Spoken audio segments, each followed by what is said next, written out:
इस प्रकार बच्चों अभी जो अपन ने पढ़ा है वो शिवा शौर्य पढ़ा है। शिवा शौर्य से लिया गया है ये तलवार का, शिवाजी महाराज का है ना वर्णन। और किसने किया है? कवि भूषण ने। तो यहाँ पर मैंने अब इसकी जो निष्कर्ष है वो समरी बता रही हूँ, ध्यान दीजिए।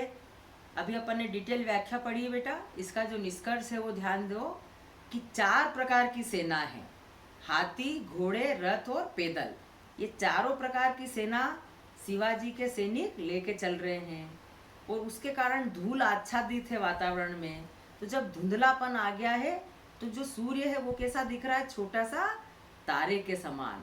और चूंकि समुद्र भी बहुत दूर है तो उस समुद्र का पानी ऐसा लग रहा है जैसे पारा एक धातु रहती है और समुद्र गोल रूप में थाली के रूप में दिख रहा है। और यहाँ शिवाजी के प्रशंसा करी है किसने? शौर्य गाथा के रूप में कवि भूषण ने, कि हे शिवाजी महाराज, जो सर्जा आपको उपाधि मिली है वो निश्चित आपके पराक्रम और आपका जो शौर्य है वो उसकी गाथा के अनुरूप ही आपको ये उपाधि मिली है। तो आपकी किस प्रकार, भूषण तो कभी प्रशंसा कर ही नहीं सकता है, मतलब असंभव है। इस प्रकार इसमें वीर रस और उत्साह का भाव भरा हुआ है। अब मैं आ रही हूँ बच्चों छत्रसाल की बर्छी। ये बर्छी क्या है? तलवार का छोटा स्वरूप। तलवार जो है बड़ी होती है और ये छोटा स्वरूप है। तो यहाँ पहले आपको इसका मैं केंद्रीय भाव समझा देती हूँ, थोड़ी इसकी लैंग्वेज टफ है। चूंकि भुजाओं में क्या है? बर्छी है, तो भुजाओं को तो शेषनाग कहा गया है। छत्रसाल की जो भुजाएं है वो शेषनाग कहलाएगी और उनके हाथ में जो बर्छी है उसको नागिन के रूप में कहा गया है। और फिर अलग अलग रूप में उस नागिन के पराक्रम और शौर्य को वर्णित किया है। तो अब अपन इसको बुक के अनुसार देखते हैं। निकसत म्यान ते मयू के प्रलय भानु जैसी। कौन कह रहे हैं? कवि भूषण। जब म्यान से है छत्रसाल महाराज, ये आपकी बर्छी निकलती है तो क्या लगती है? प्रलय ला देगी। प्रलय भानु, भानु मतलब क्या होता है बच्चों? सूर्य। तो जैसे सूर्य अगर छुप जाए बादलों में तो अंधकार आ जाता है, मतलब प्रलय हो जाएगा। तो उसी प्रकार ये चमकीली जो आपकी बर्छी है तो ये अंधकार को दूर करने वाली है, ये यहाँ पर भाव है। सेकेंड लाइन देखें, फारे तम तोम से गैदन के जाल को। बच्चों गैदन मतलब हाथी। तो जब आपने देखा होगा कि युद्ध भूमि में हाथी भी जाते हैं तो उनके ऊपर लोहे की जालियाँ सुरक्षा कवच के रूप में रहती है। तो ये बर्छी को कहा गया है छत्रसाल महाराज ने कि ध्यान दीजिए कि ये इतनी नुकीली और तीखी है कि हाथियों के ऊपर पड़ी हुई लोहे की जाली को भी काटते हुए हाथी के पेट को चीर देती है। सेकेंड लाइन का ये अर्थ होगा। तीसरी लाइन देखिए, लागती लपकी कंठ बेरिन के नागिन सी। बच्चों आपने देखा है नागिन बदले की भावना रखती है, तो यह नागिन की तुलना क्या करी गई है? बर्छी से करी गई है कि जिस प्रकार छत्रसाल महाराज नागिन अपने दुश्मनों को ढूंढ ढूंढ करके और उन पर वार करती है और उनके कंठ पर चिपक जाती है, उसी प्रकार ये आपकी बर्छी जो है कंठ को काटते हुए शत्रुओं के रुद्र ही रिजावे दे दे मुंडन की माल को। यहाँ रुद्र किसका नाम है? शिवजी का। तो शिवजी को प्रसन्न करती है। क्यों? क्योंकि शिवजी को मुंडों की माला पसंद है। तो शत्रुओं के मुंडों को काट काट करके आपकी बर्छी शिवजी को माला पहनाती है, तो शिवजी यहाँ पे प्रसन्न हो जाते हैं। ध्यान दीजिए, लाल क्षितिपाल। क्षिति मतलब होता है बच्चों पृथ्वी का पालक। हे पृथ्वी के पालक छत्रसाल, महान बाहु। महाबाहु क्या है? मतलब महान भुजाओं वाले और बलशाली। कहाँ लो बखान करो, मैं कहाँ तुम्हारी प्रशंसा कर सकता हूँ तेरी करवाल को, और नहीं मैं आपकी बर्छी की प्रशंसा करने लायक हूँ। प्रतिभट कटक। बच्चों ध्यान दें, प्रतिभट मतलब भी यहाँ होता है सेनाओं का समूह। कटीले केते काटी काटी। शत्रुओं की जो सेना है उनके गले को काट काट करके कालिका सी किलकी, या माँ कालिका जो है उनको भी भोजन किस रूप में पसंद है? मुंडों की मालाओं का।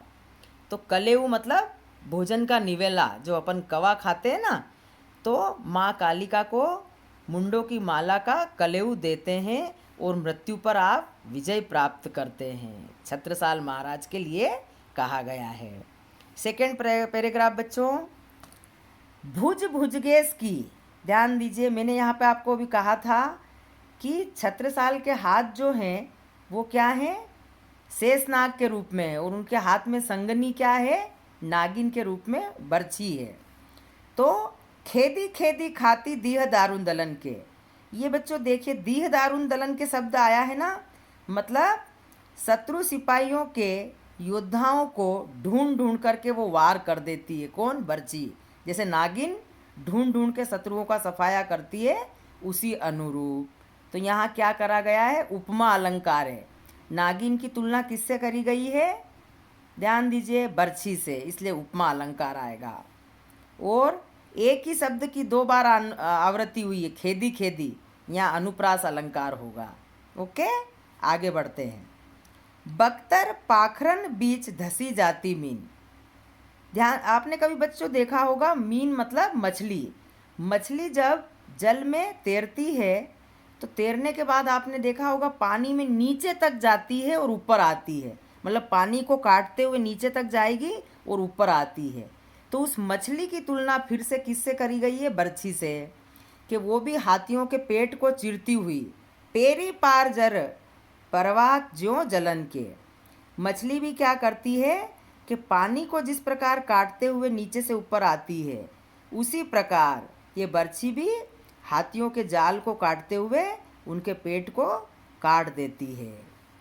अगली लाइन देखिए, रेया राव चंपती के छत्रसाल महाराज, ध्यान दो, रेया राव के वंशज चंपत के पुत्र है छत्रसाल महाराज, मैं आपकी प्रशंसा नहीं कर सकता हूँ।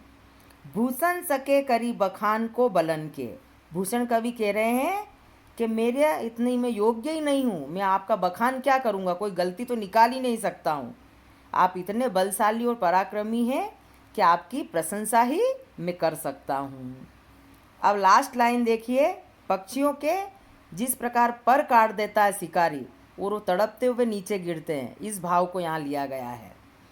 पक्षी पर छीने, पर मतलब पंख, जब पक्षियों के पर काट दिए जाते हैं, ऐसे परे पर छीने वीर, वीर मतलब सिपाहियों के भी परों को काट देती है आपकी बर्छी।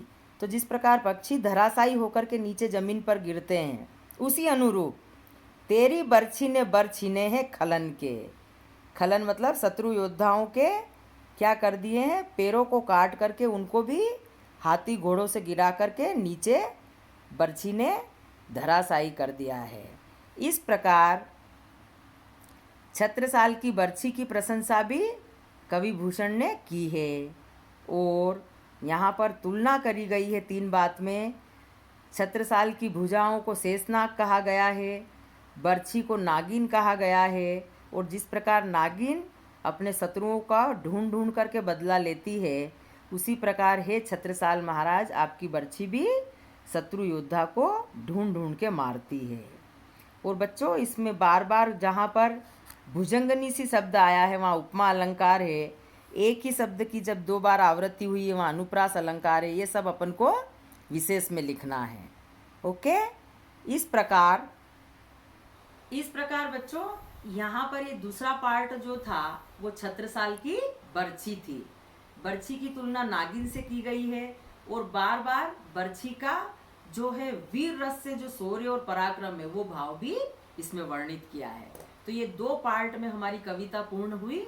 अब इसकी संदर्भ जब हम लिखते हैं तो वो क्या आएगा, शौर्य गाथा से रचित यह पंक्तियां कवि भूषण के द्वारा रचित है, और शिवा शौर्य, और इसमें दूसरा पार्ट है छत्रसाल की प्रशस्ति, दो पार्ट में यह वर्णित है।